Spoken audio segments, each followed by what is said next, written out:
ನಮಸ್ಕಾರ ಎಲ್ಲರಿಗೂ. Candle stick patterns for beginners ಈ ವಿಡಿಯೋ ಸೀರೀಸ್ಗೆ ತಮ್ಮೆಲ್ಲರಿಗೂ ಸ್ವಾಗತ.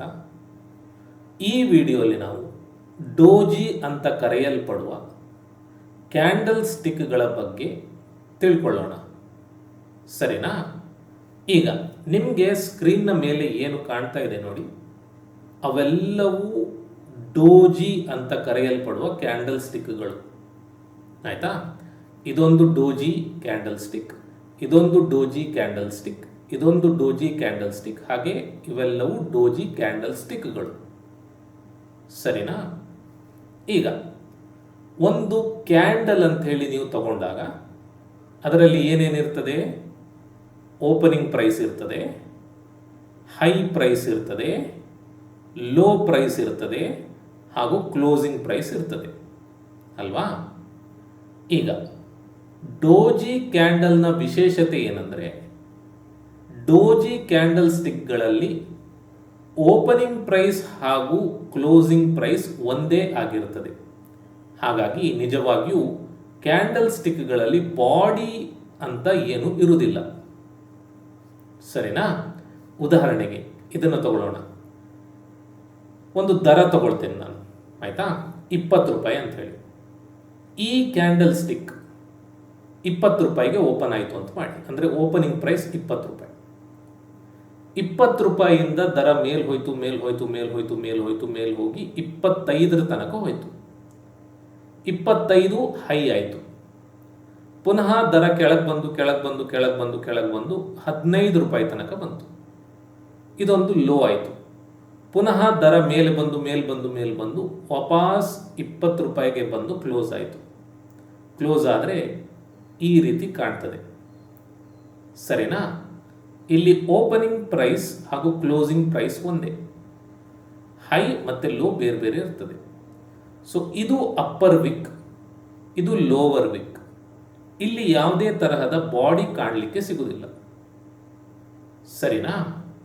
ಇಲ್ಲಿಯೂ ಹಾಗೆ, ಇಲ್ಲಿ ಓಪನ್ ಆಯಿತು, ಮೇಲ್ ಹೋಯ್ತು, ಕೆಳಗೆ ಬಂತು, ಪುನಃ ಇಲ್ಲಿಯೇ ಕ್ಲೋಸ್ ಆಯಿತು.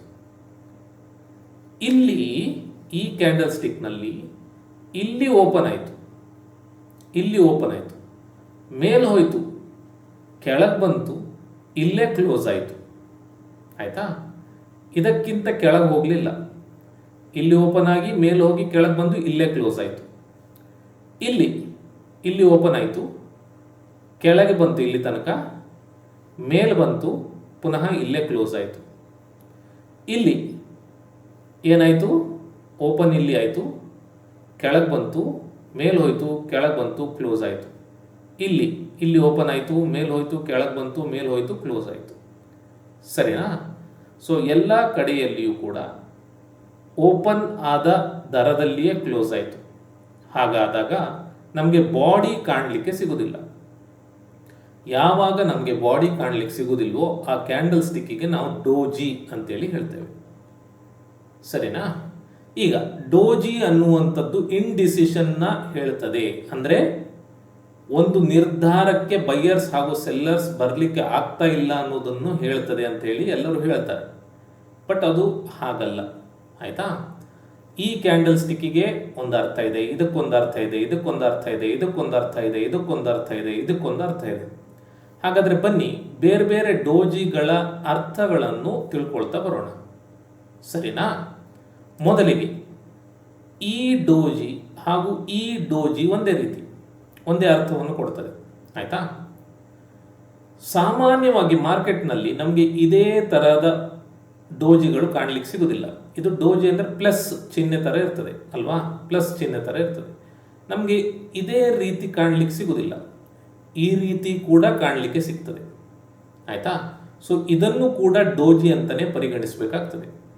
ನಿಜವಾಗಿಯೂ ಡೋಜಿ ಇದು, ಬಾಡಿ ಇಲ್ಲದೇ ಇರುವಂಥದ್ದು ಡೋಜಿ, ಬಟ್ ಇದನ್ನು ಕೂಡ ನಾವು ಡೋಜಿ ಅಂತಲೇ ಲೆಕ್ಕಕ್ಕೆ ತಗೊಳ್ತೇವೆ, ಆಯಿತಾ? ಇಲ್ಲಿ ಏನಂದರೆ ಬೈಯರ್ಸ್ ಹಾಗೂ ಸೆಲ್ಲರ್ಸ್ ಇಬ್ಬರು ಸರಿಸಮನಾಗಿ ಬಲಿಷ್ಠರಾಗಿದ್ದಾರೆ ಅಂತ ಹೇಳಿ ಅರ್ಥ ಆಗ್ತದೆ. ಅಂದರೆ ಈ ಕ್ಯಾಂಡಲ್ ಸ್ಟಿಕ್ ಆದರೆ ಅಥವಾ ಈ ಕ್ಯಾಂಡಲ್ ಸ್ಟಿಕ್ ಆದರೆ ನಾವು ಏನು ಅರ್ಥ ಮಾಡ್ಕೊಳ್ಬೇಕಂದ್ರೆ, ಬೈಯರ್ಸ್ ಹಾಗೂ ಸೆಲ್ಲರ್ಸ್ ಇಬ್ರು ಸಮನಾಗಿಯೇ ಶಕ್ತಿಶಾಲಿಗಳಾಗಿದ್ದಾರೆ ಅಂತ ಹೇಳಿ. ಆಯ್ತಾ? ಅಂದರೆ ಓಪನ್ ಆಯಿತು, ಪ್ರೈಸ್ ಮೇಲೆ ಹೋಯಿತು, ಬಟ್ ಸೆಲ್ಲರ್ಸ್ ಕೆಳಗೆ ತೊಗೊಂಬಂದರು, ಇಲ್ಲಿ ತನಕ ಬಂತು, ಬಟ್ ಬೈಯರ್ಸ್ ಮೇಲೆ ತೊಗೊಂಡೋದ್ರು, ಇಲ್ಲಿ ತೊಗೊಂಡೋಗಿ ಕ್ಲೋಸ್ ಮಾಡಿದ್ರು. ಆಯಿತಾ? ಇದು ಯಾವ ಟೈಮ್ ಫ್ರೇಮ್ ಬೇಕಾದರೂ ಆಗಿರ್ಬೋದು. 1 ನಿಮಿಷದ್ದು, 5 ನಿಮಿಷದ್ದು, 1 ಗಂಟೆದು, 1 ದಿನದ್ದು, 1 ವಾರದ್ದು, ಯಾವ ಟೈಮ್ ಫ್ರೇಮ್ ಬೇಕಾದರೂ ಆಗಿರ್ಬೋದು. 1 ದಿನದ್ದಾಗಿದ್ದರೆ ಬೆಳಗ್ಗೆ ಮಾರ್ಕೆಟ್ ಓಪನ್ ಆದಾಗ ಇಲ್ಲಿ ಓಪನ್ ಆಯಿತು, ಮೇಲೆ ಹೋಯ್ತು, ಕೆಳಗೆ ಹೋಯ್ತು, ಮಾರ್ಕೆಟ್ ಕ್ಲೋಸ್ ಆಗುವಾಗ ಇಲ್ಲೇ ಕ್ಲೋಸ್ ಆಯಿತು ಅಂತ ಅರ್ಥ. ಅದೇ 1 ತಿಂಗಳಿನ ಕ್ಯಾಂಡಲ್ ಸ್ಟಿಕ್ ಆಗಿದ್ದರೆ ತಿಂಗಳ ಶುರುವಿನಲ್ಲಿ ಇಲ್ಲಿ ಓಪನ್ ಆಯಿತು, ಮತ್ತೆ ತಿಂಗಳಿಡೀ ದರ ಮೇಲೆ ಕೆಳಗೆ ಹೋಗಿ ತಿಂಗಳ ಕೊನೆಯಲ್ಲಿ ಇಲ್ಲಿ ಕ್ಲೋಸ್ ಆಯಿತು ಅಂತ ಅರ್ಥ. ಸೊ ಎಲ್ಲ ಟೈಮ್ ಫ್ರೇಮ್ಗಳಿಗೆ ನೀವು ಇದನ್ನು ಅಪ್ಲೈ ಮಾಡ್ಬೋದು. ಸರಿನಾ? ಸೊ ಇಲ್ಲಿ ನಮ್ಗೆ ಏನು ಗೊತ್ತಾಗ್ತದೆ ಅಂದರೆ ಬೈಯರ್ಸ್ ಹಾಗೂ ಸೆಲ್ಲರ್ಸ್ ಸಮನಾಗಿ ಶಕ್ತಿಶಾಲಿಗಳಾಗಿದ್ದಾರೆ ಅಂತ ಹೇಳಿ. ಆಯ್ತಾ? ಇಲ್ಲಿ ಸ್ವಲ್ಪ ಬೈಯರ್ಸ್ ಶಕ್ತಿಶಾಲಿಗಳಾಗಿದ್ದಾರೆ, ಸ್ವಲ್ಪನೇ. ಆದರೆ ಎರಡೂ ಕಡೆ ನೀವು ಸಮನಾಗಿ ಇರುವಂತಹ ವಿಕ್ ಕಾಣೋದ್ರಿಂದ ಇಲ್ಲಿ ಇಬ್ಬರು ಶಕ್ತಿವಂತರೇ ಅಂತ ಹೇಳಿ ತಿಳ್ಕೊಳ್ಬೇಕು. ಆಯ್ತಾ? ಇದು ಕೂಡ ಡೋಜಿ. ಇಲ್ಲಿ ಸ್ವಲ್ಪ ಸೆಲ್ಲರ್ಸ್ ಬಲಶಾಲಿಗಳಾಗಿದ್ದಾರೆ, ಆದರೂ ಕೂಡ ಎರಡೂ ಕಡೆ ವಿಕ್ ಇರುವುದರಿಂದ ಇಬ್ಬರೂ ಸರಿಸಮನಾಗಿದ್ದಾರೆ ಅಂತ ಹೇಳಿ ತಿಳ್ಕೊಳ್ಬೇಕು. ಸರಿನಾ? ಸೊ ಈ ಎಲ್ಲ ಡೋಜಿಗಳಿಗೆ ನಾವು ನಾರ್ಮಲ್ ಡೋಜಿ ಅಂತೇಳಿ ಹೇಳ್ತೇವೆ ಅಷ್ಟೇ, ಬರೀ ಡೋಜಿ. ಇಲ್ಲಿ ಏನು ಇಲ್ಲಿ ಇವುಗಳು ಏನು ಸೂಚಿಸ್ತಾ ಇದ್ದಾವೆ ಅಂದರೆ, ಮುಂಚೆ ಏನೋ ಒಂದು ಟ್ರೆಂಡ್ ಇತ್ತು, ಆ ಟ್ರೆಂಡ್ ಇನ್ನೂ ಕೊನೆಗೊಳ್ಳುತ್ತದೆ ಅನ್ನೋದು ಸೂಚಿಸ್ತವೆ ಅಷ್ಟೇ. ನಾವು ಡೋಜಿ, ಈ ನಾರ್ಮಲ್ ಡೋಜಿಗಳನ್ನು ನೋಡಿಕೊಂಡು ಯಾವುದೇ ಹೊಸ ಟ್ರೇಡಿಗೆ ಎಂಟ್ರಿ ಆಗೋದಿಲ್ಲ. ಯಾವುದಾದ್ರೂ ಒಂದು ಟ್ರೇಡ್ ತಗೊಂಡಿದ್ರೆ ಡೋಜಿ ಬಂದಾಗ ಟ್ರೇಡಿಂದ ಎಕ್ಸಿಟ್ ಆಗ್ತೇವೆ. ಸರಿನಾ? ಈಗ ಈ ರೀತಿ ಡೋಜಿ ಏನು ಹೇಳ್ತದೆ ಅಂದರೆ, ಇಲ್ಲಿ ರೇಂಜ್ ಕಮ್ಮಿ ಇತ್ತು, ಇಲ್ಲಿ ರೇಂಜ್ ಜಾಸ್ತಿ ಇತ್ತು ಅಂತಷ್ಟೇ. ಅದು ಬಿಟ್ಟರೆ ಎರಡು ಇಂಡಿಸಿಷನ್ ಅನ್ನು ಹೇಳ್ತದೆ. ಅಂದರೆ ಇಲ್ಲಿ ಏನು ನಿರ್ಧಾರ ಇಲ್ಲ, ಮೇಲೆ ಹೋಗ್ತದ ದರ, ಕೆಳಗೆ ಹೋಗ್ತದ ಅನ್ನೋದನ್ನು ಹೇಳುವುದಿಲ್ಲ ಇದು. ಸೊ ಇಲ್ಲೊಂದು ಅಪ್ ಟ್ರೆಂಡ್ ಬಂದು ಈ ರೀತಿ ಡೋಜಿ ಕಂಡ್ರೆ ನಮಗೆ ಆ ಅಪ್ ಟ್ರೆಂಡ್ ಮುಗಿತಾ ಬಂತು ಅನ್ನೋದನ್ನು ಇದು ಸೂಚಿಸ್ತದೆ ಅಷ್ಟೇ. ಯಾಕಂದರೆ ಇಲ್ಲಿ ಬೈಯರ್ಸ್ ಮೇಲೆ ತಗೊಂಡು ಹೋಗ್ಲಿಕ್ಕೆ ಆಗ್ತಾ ಇಲ್ಲ ಪ್ರೈಸನ್ನು, ಯಾಕಂದರೆ ಸೆಲ್ಲರ್ಸ್ ಅಷ್ಟೇ ಗಟ್ಟಿಯಾಗಿ ಬಂದು ಪ್ರೈಸನ್ನು ಕೆಳಗೆ ತರ್ತಾ ಇದ್ದಾರೆ. ಅದೇ ಈಗ ಒಂದು ಡೌನ್ ಟ್ರೆಂಡ್ ನಂತರ ಇದು ಬಂದರೆ ಡೌನ್ ಟ್ರೆಂಡ್ ಮುಗಿತಾ ಬಂತು ಅಂತ ಅರ್ಥ. ಅಂದರೆ ಸೆಲ್ಲರ್ಸ್ಗೆ ಪ್ರೈಸನ್ನು ಇನ್ನೂ ಕೆಳಗೆ ತಗೊಂಡು ಹೋಗ್ಲಿಕ್ಕೆ ಆಗ್ತಾ ಇಲ್ಲ, ಯಾಕಂದರೆ ಬೈಯರ್ಸ್ ತಂದು ಇಲ್ಲಿ ತನಕ ತಂದು ವಾಪಸ್ ಇಟ್ಟಿದ್ದಾರೆ ಅನ್ನುವ ಅರ್ಥ ಕೊಡ್ತದೆ. ಆಯಿತಾ? ಅಂದರೆ ಮುಂಚೆ ಏನು ಟ್ರೆಂಡ್ ಇತ್ತು ಅದು ಮುಗೀತು, ಇನ್ನು ಒಂದೇ ಟ್ರೆಂಡ್ ರಿವರ್ಸ್ ಆಗ್ತದೆ, ಇಲ್ಲ ಸೈಡ್ ವೇಸ್ ಹೋಗ್ತದೆ ಅನ್ನೋದನ್ನು ಈ ಡೋಜಿ ಹೇಳ್ತದೆ. ಸರಿನಾ? ಬನ್ನಿ ಒಂದೆರಡು ಚಾರ್ಟ್ಗಳನ್ನು ನೋಡೋಣ. ಸೊ ಇಲ್ಲೊಂದು ಅಪ್ ಟ್ರೆಂಡ್ ಇತ್ತು, ಆಮೇಲೆ ಒಂದು ಡೋಜಿ ಆಯಿತು. ಆಯಿತಾ? ಡೋಜಿ ಇದು ನಿಜವಾಗಿಯೂ ಪ್ಲಸ್ ಸಿಂಬಲ್ ಆಗಬೇಕಿತ್ತು, ಅಂದರೆ ಬಾಡಿ ನಮಗೆ ಕಾಣಲಿಕ್ಕೆ ಸಿಗಬಾರ್ದಿತ್ತು, ಬಟ್ ಇಲ್ಲಿ ಕಾಣಲಿಕ್ಕೆ ಸಿಗ್ತಾ ಇದೆ, ಸ್ವಲ್ಪ ಸಣ್ಣ ಬಾಡಿ ಕಾಣಲಿಕ್ಕೆ ಸಿಗ್ತಾ ಇದೆ. ಇದನ್ನು ಡೋಜಿ ಅಂತ ಪರಿಗಣಿಸ್ಬೋದು. ಆಯಿತಾ? ಇದರ ಅರ್ಥ ಏನಂದರೆ, ಇನ್ನು ಒಂದೇ ಟ್ರೆಂಡ್ ರಿವರ್ಸ್ ಆಗ್ತದೆ, ಅಂದರೆ ದರ ಕೆಳಗೆ ಬರ್ತದೆ, ಅಥವಾ ಟ್ರೆಂಡ್ ಸೈಡಿಗೆ ಹೋಗ್ತದೆ ಅಂಥೇಳಿ. ಆಯಿತಾ? ಇಲ್ಲಿ ಏನು ಟ್ರೆಂಡ್ ಇತ್ತು ಅಪ್ ಟ್ರೆಂಡ್, ಅದು ಇಲ್ಲಿ ಮುಗಿತಾ ಬಂತು ಅನ್ನುವುದನ್ನು ಈ ಡೋಜಿ ಸೂಚಿಸ್ತದೆ.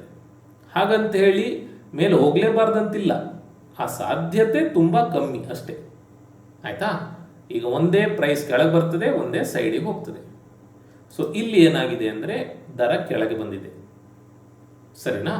ದರ ಕೆಳಗೆ ಬಂದಿದೆ. ಇನ್ನೊಂದು ಉದಾಹರಣೆ, ಮೇಲೆ ಬರ್ತಾ ಇತ್ತು, ಆಮೇಲೆ ಒಂದು ಡೋಜಿ ಕಾಣಲಿಕ್ಕೆ ಸಿಕ್ತು.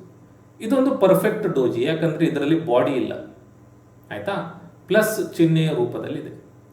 ಇದೇನು ಹೇಳ್ತದೆ ಅಂದರೆ, ಇನ್ನು ದರ ಒಂದೇ ಕೆಳಗೆ ಬರ್ತದೆ ಅಥವಾ ದರ ಸೈಡ್ ವೇಸ್ ಹೋಗ್ತದೆ ಅಂಥೇಳಿ.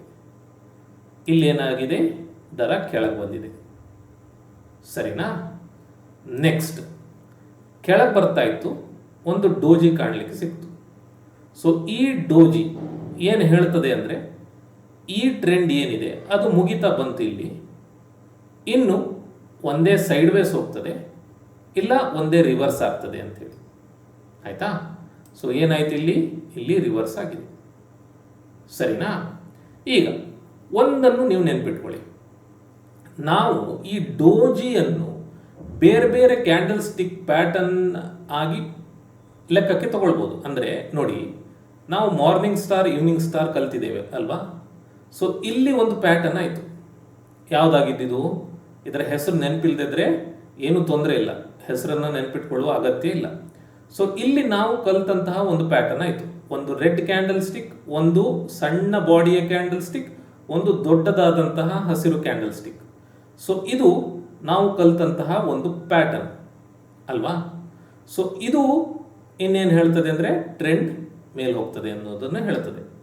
ಸೊ ಈ ಒಂದು ಡೋಜಿಯನ್ನು ನಾವು ಈ ಒಂದು ಪ್ಯಾಟರ್ನ್ನ ಭಾಗವಾಗಿ ಅಥವಾ ಅಂಗವಾಗಿ ಲೆಕ್ಕಕ್ಕೆ ತಗೊಳ್ಬೋದು. ಸರಿನಾ? ನೆಕ್ಸ್ಟ್, ಇದೊಂದು ಚಾರ್ಟ್ ಕೆಳಗೆ ಬರ್ತಾ ಇತ್ತು, ಒಂದು ಡೋಜಿ ಆಯಿತು. ಸೊ ಇದು ಪರ್ಫೆಕ್ಟ್ ಡೋಜಿ, ಯಾಕಂದರೆ ಇದರಲ್ಲಿ ಬಾಡಿ ಇಲ್ಲ. ಇದೇನು ಹೇಳ್ತದೆ ಅಂದರೆ ಒಂದೇ ಟ್ರೆಂಡ್ ಮೇಲೆ ಹೋಗ್ತದೆ ರಿವರ್ಸ್ ಆಗಿ, ಇಲ್ಲ ಒಂದೇ ಸೈಡ್ ವೇಸ್ ಹೋಗ್ತದೆ ಅಂಥೇಳಿ. ಆಯಿತಾ? ಸೊ ಇಲ್ಲೇನಾಯಿತು, ಇಲ್ಲಿ ಸೈಡ್ ವೇಸ್ ಹೋಯಿತು. ನೋಡಿ, ಸೈಡ್ ವೇಸ್ ಹೋಯಿತು, ಇಲ್ಲಿ ತನಕ ಸೈಡ್ ವೇಸ್ ಹೋಯಿತು. ಇದು ಡೇ ಚಾರ್ಟ್. ಸಾಧಾರಣ 3 ವಾರಗಳ ಕಾಲ ಸೈಡ್ ವೇಸ್ ಹೋಯಿತು, ಮತ್ತೆ ಕೆಳಗೆ ಹೋಯಿತು. ಸರಿನಾ? ಸೊ ಇಲ್ಲೆಲ್ಲಾದರೂ ನೀವು ಪೊಸಿಷನ್ ಎಂಟರ್ ಆಗಿದ್ದರೆ ಈ ಡೋಜಿ ಕಂಡಾಗ ಹೊರಗೆ ಬರಬೇಕಾಗ್ತಿತ್ತು. ಅಥವಾ ಇಲ್ಲೊಂದು ಡೋಜಿ ಕಾಣ್ತಾ ಇದೆ, ಇದು ಕಂಡಾಗ ಕೂಡ ಹೊರಗೆ ಬರ್ಬೋದು. ಇದು ಕೂಡ ಡೋಜಿ, ಇದನ್ನು ಕಂಡಾಗ ಕೂಡ ನೀವು ಹೊರಗೆ ಬರ್ಬೋದು, ಯಾಕಂದರೆ ಇಲ್ಲಿಂದ ಇಲ್ಲಿ ತನಕ ಡೌನ್ ಟ್ರೆಂಡ್ ಆಗಿತ್ತು. ಸೊ ಇದು ಲೆಕ್ಕಕ್ಕೆ ತಗೊಳ್ಬೋದು ನೀವು. ಸರಿನಾ? ಈಗ ಈ ಡೋಜಿ ಪುನಃ ಯಾವುದಾದ್ರೂ ಒಂದು ಸಪೋರ್ಟ್ ಏರಿಯಾದಲ್ಲಿ ಅಥವಾ ರೆಸಿಸ್ಟೆನ್ಸ್ ಏರಿಯಾದಲ್ಲಿ ಆದರೆ ಅದರ ಒಂದು ಶಕ್ತಿ ಜಾಸ್ತಿ. ಅಂದರೆ ಉದಾಹರಣೆಗೆ ಇದೊಂದು ಡೋಜಿ ಆಗಿದೆ, ನೀವಿಲ್ಲಿ ಶಾರ್ಟ್ ಪೊಸಿಷನ್ ತೊಗೊಂಡಿದ್ರೆ ಅಥವಾ ಸೆಲ್ ಮಾಡಿದರೆ ಇಲ್ಲಿ ಏನಾದ್ರೂ, ಈ ಡೋಜಿ ಕಂಡಾಗ ನೀವು ಹೊರಗೆ ಬರಬೇಕು ಅನ್ನೋದು ಗೊತ್ತಾಗ್ತದೆ. ಆದರೆ ನಿಜವಾಗಿಯೂ ಹೊರಗೆ ಬರಬೇಕಾ ಬೇಡ ಅನ್ನೋದನ್ನು ಗೊತ್ತು ಮಾಡ್ಕೊಳ್ಳಿಕ್ಕೆ ಇದರ ಹಿಂದೆ ಯಾವುದಾದ್ರೂ ಸಪೋರ್ಟ್ ಇದೆಯಾ ನೋಡಿ. ಸಪೋರ್ಟ್ ಇದ್ದರೆ ಇದಕ್ಕೆ ಪವರ್ ಜಾಸ್ತಿ ಆಯಿತು. ಸಪೋರ್ಟ್ ಇಲ್ಲ ಅಂತ ಆದರೆ ಕಾಯಬಹುದು, ಟ್ರೆಂಡ್ ಇನ್ನೂ ಕೆಳಗೆ ಹೋಗ್ತದೆ ಅಂತ ಹೇಳಿ. ಇಲ್ಲೊಂದು ಡೋಜಿ ಆಯಿತು, ಇಲ್ಲಿ ಕೂಡ ನೀವು ನೋಡ್ಬೋದು ಸಪೋರ್ಟ್ ಇದೆಯಾ ಅಂತ. ಸಪೋರ್ಟ್ ಇದ್ದರೆ ಅಲ್ಲಿ ನೀವು ಎಕ್ಸಿಟ್ ಆಗ್ಬೋದು, ಇಲ್ಲಾಂದರೆ ಇನ್ನಷ್ಟು ಟೈಮ್ ಕಾಯ್ಬೋದು. ಸರಿನಾ? ನೆಕ್ಸ್ಟ್, ಡ್ರ್ಯಾಗನ್ ಫ್ಲೈ ಡೋಜಿ ಅಂತ ಹೇಳಿ. ಆಯಿತಾ? ಈ ಡೋಜಿ ನಿಮ್ಗೆ ಏನು ಕಾಣ್ಲಿಕ್ಕೆ ಸಿಗ್ತಾ ಇದೆ ಇಲ್ಲಿ, ಇದರ ಹೆಸರು ಡ್ರ್ಯಾಗನ್ ಫ್ಲೈ ಡೋಜಿ ಅಂತ ಹೇಳಿ. ನಾವು ಈ ಪ್ಯಾಟರ್ನ್ ಅನ್ನು ಕಲ್ತಿದ್ದೇವೆ ಅಲ್ವಾ? ಸೊ ಇದರ ಹೆಸರು ಏನು ನೆನಪಿಲ್ಲ, ಬಿಟ್ಬಿಡಿ, ತೊಂದರೆ ಇಲ್ಲ. ಹೆಸರು ನೆನಪಿಟ್ಕೊಂಡು ಏನೂ ಆಗಲಿಕ್ಕಿಲ್ಲ. ಬಟ್ ಈ ಪ್ಯಾಟರ್ನ್ ನಿಮ್ಗೆ ಗೊತ್ತುಂಟು ಅಲ್ವಾ? ಈ ಪ್ಯಾಟರ್ನ್ ಅರ್ಥ ನಿಮ್ಗೆ ಗೊತ್ತುಂಟು. ಈ ಪ್ಯಾಟರ್ನ್ನೇ ಇದು ಅಂಥೇಳಿ ಲೆಕ್ಕಕ್ಕೆ ತಗೊಳ್ಬೇಕು ನೀವು. ಯಾಕಂದರೆ ಈ ಪ್ಯಾಟರ್ನ್ ಏನು ಸೂಚಿಸ್ತಾ ಇದೆಯೋ ಅದನ್ನೇ ಈ ಪ್ಯಾಟರ್ನ್ ಕೂಡ ಸೂಚಿಸ್ತಾ ಇದೆ, ಅಥವಾ ಈ ಡೋಜಿ ಕ್ಯಾಂಡಲ್ ಸ್ಟಿಕ್ಗಳು ಸೂಚಿಸ್ತಾ ಇವೆ. ಆಯಿತಾ? ಈಗ ಒಂದು ಡೌನ್ ಟ್ರೆಂಡ್ ಇತ್ತು ಅಂತ ಮಾಡಿ, ಒಂದು ಡೌನ್ ಟ್ರೆಂಡ್ ಇತ್ತು, ಡೌನ್ ಟ್ರೆಂಡ್ ಆದಮೇಲೆ ಇದು ಬಂತು ಅಂತ ಮಾಡಿ.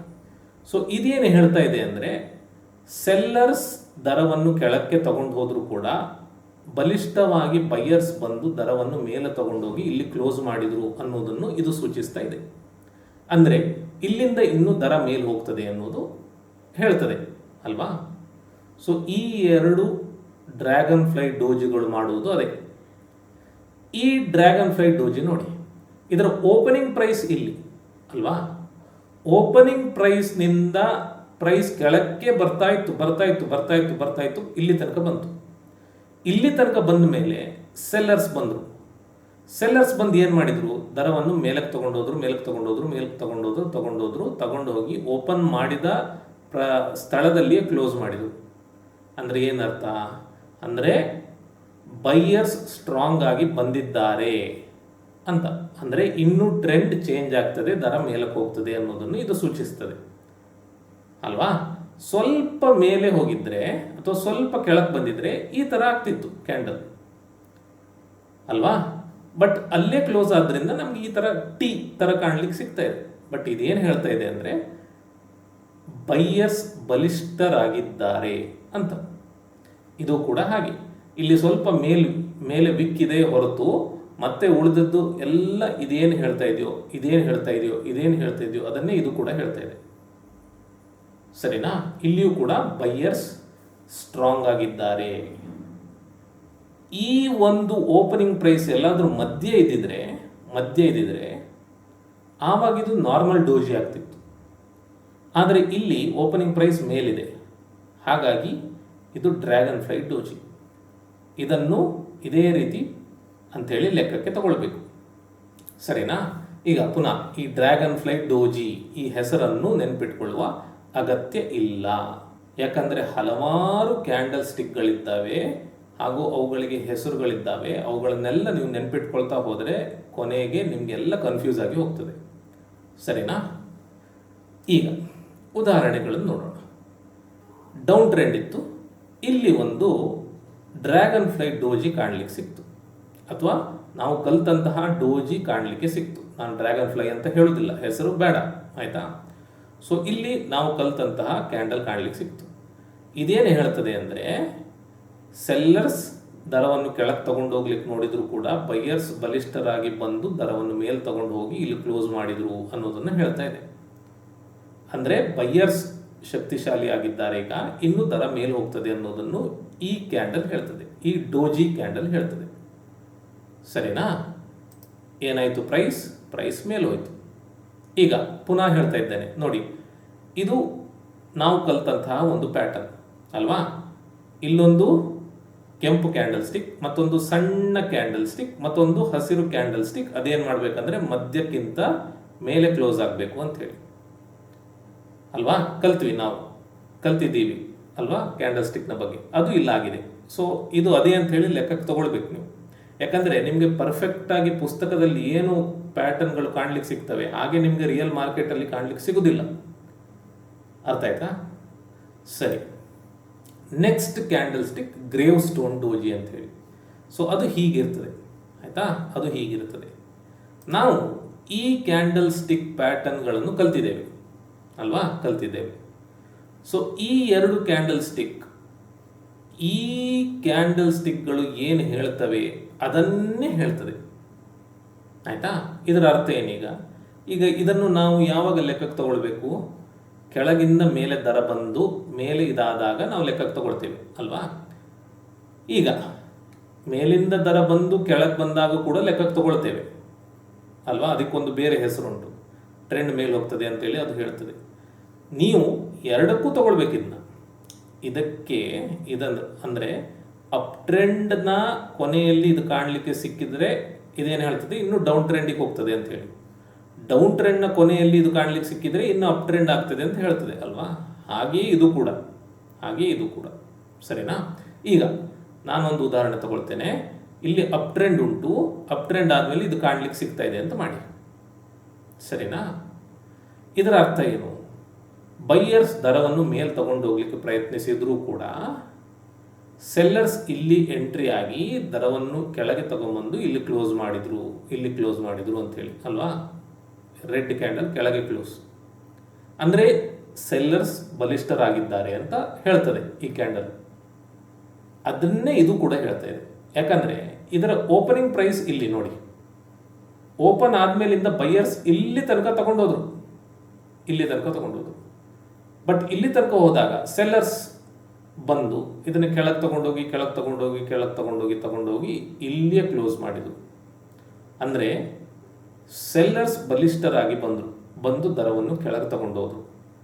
ಆದ್ದರಿಂದ ಇದೇನು ಹೇಳ್ತಾ ಇದೆ ಅಂದರೆ ಇನ್ನೂ ಟ್ರೆಂಡ್ ಚೇಂಜ್ ಆಗ್ತದೆ ಅಂತ ಹೇಳಿ. ಅಂದರೆ ಅಪ್ ಟ್ರೆಂಡ್ನ ಕೊನೆಯಲ್ಲಿ ನಮಗೆ ಇದು ಕಾಣಲಿಕ್ಕೆ ಸಿಕ್ಕಿದರೆ ಇನ್ನು ಡೌನ್ ಟ್ರೆಂಡ್ ಆಗ್ತದೆ ಅನ್ನೋದನ್ನು ಇದು ಸೂಚಿಸ್ತದೆ. ಡೌನ್ ಟ್ರೆಂಡ್ ಅಥವಾ ಸೈಡ್ ವೇಸ್. ಸರಿನಾ? ಸೊ ಈ ಎರಡು ಕ್ಯಾಂಡಲ್ ಸ್ಟಿಕ್ಗಳನ್ನು ನೀವು ಈ ಮೂರು ಕ್ಯಾಂಡಲ್ ಸ್ಟಿಕ್ಗಳಂತೆಯೇ ಲೆಕ್ಕಕ್ಕೆ ತಗೊಳ್ಬೇಕು. ಅರ್ಥ ಆಯ್ತಾ?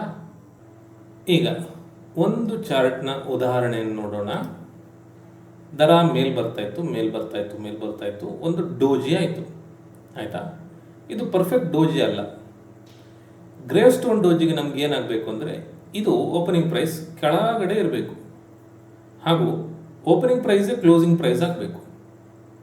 ಬಟ್ ಇಲ್ಲಿ ಹಾಗಾಗಲಿಲ್ಲ. ಸ್ವಲ್ಪ ಮೇಲೆ ಓಪನ್ ಆಗಿದೆ, ಆಮೇಲೆ ಒಂದು ಸ್ವಲ್ಪ ಬಾಡಿ ಇದೆ. ಆದರೂ ಕೂಡ ನಾವು ಇದನ್ನು ಗ್ರೇವ್ ಸ್ಟೋನ್ ಡೋಜಿ ಅಂತಲೇ ಲೆಕ್ಕಕ್ಕೆ ತಗೊಳ್ತೇವೆ. ಯಾಕಂದರೆ ನೀವು ಈ ವಿಕ್ನ ಸೈಜನ್ನು ನೋಡಿದರೆ ಇಷ್ಟು ಉದ್ದ ಇದೆ ಅಲ್ವಾ, ಇಲ್ಲಿ ಕೂಡ ಸ್ವಲ್ಪ ಇದೆ, ಇದು ಇರಬಾರ್ದಿತ್ತು, ಬಟ್ ಇದಕ್ಕೆ ಹೋಲಿಸಿದರೆ ಇದು ನೋಡಿ ಎಷ್ಟು ಉದ್ದ ಇದೆ. ಅಂದರೆ ಇಲ್ಲಿ ತುಂಬ ಸೆಲ್ಲರ್ಸ್ ಇದ್ದಾರೆ ಅಂತ ನಮ್ಗೆ ಗೊತ್ತಾಗ್ತಿದೆ ಅಲ್ವಾ. ಅಂದರೆ ಇನ್ನು ದರ ಕೆಳಗೆ ಹೋಗ್ತದೆ ಅನ್ನೋದನ್ನು ಈ ಡೋಜಿಯು ಹೇಳ್ತದೆ. ಹಾಗೆಯೇ ಇಲ್ಲಿ ಕೆಳಗೆ ಹೋಗಿದೆ ಕೂಡ, ಸರಿನಾ. ಸೊ ನಾರ್ಮಲ್ ಡೋಜಿ ಅಂದರೆ ಮಧ್ಯದಲ್ಲಿ ಓಪನಿಂಗ್ ಪ್ರೈಸ್ ಕ್ಲೋಸಿಂಗ್ ಪ್ರೈಸ್ ಇರ್ತದೆ. ಅದೇನು ಹೇಳ್ತದೆ ಅಂದರೆ ಇನ್ನು ಟ್ರೆಂಡ್ ಚೇಂಜ್ ಆಗಬಹುದು, ಒಂದೇ ಮೇಲಕ್ಕೆ ಹೋಗ್ಬೋದು, ಒಂದೇ ಕೆಳಕ್ಕೆ ಹೋಗ್ಬೋದು, ಅಥವಾ ಸೈಡಿಗೆ ಹೋಗ್ಬೋದು ಅನ್ನೋದನ್ನು ಹೇಳ್ತದೆ.